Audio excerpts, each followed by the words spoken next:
Bali empaka ez'omulundi ogw'okutaniza Taiba Independence Tournament kyaddaaki zifundikiddwa oluvannyuma lwa ssabbiiti 3 nga zitojjera ku ssomero lya Taiba International School bwe bajja ng'amasomero 10 ge gavuganyizza AgroLinks Academy n'Amasuba be bawangudde ekikopo mu mupiira ogw'ebigere ogw'abalenzi nga bakubye abategesi aba Taiba abakiwangula omwaka oguwedde ku penalty 6-5.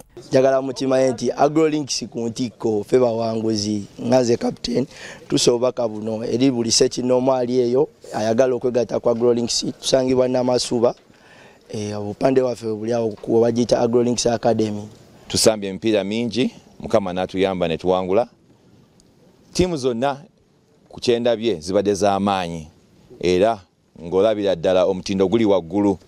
Nsaba abategesi bongeremu tebakomaawo ndabira ddala ekirungo ekiri wano ky'amaanyi nnyo. Amasomero amalala gerisiza enkooli kuliko Elite High School nga bawangudde basketball owabali wansi emyaka 15 emyaka 2 kw'ossa n'ekyabawala so nga Taiba bawangudde muzannyo gwa netball. Kisubi High bawangudde mu football under 15. Trinity Senior Academy yawangudde muzannyo gwa volleyball.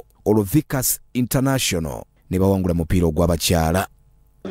Teams 10 zisobodde tuwa competition ennungi olw'okuba buli bwe mubanga muli bangi mufuna ababasoomooza abajja ne baba challenginga ekyo ne kibanga kibasoomooza okukola obulungi.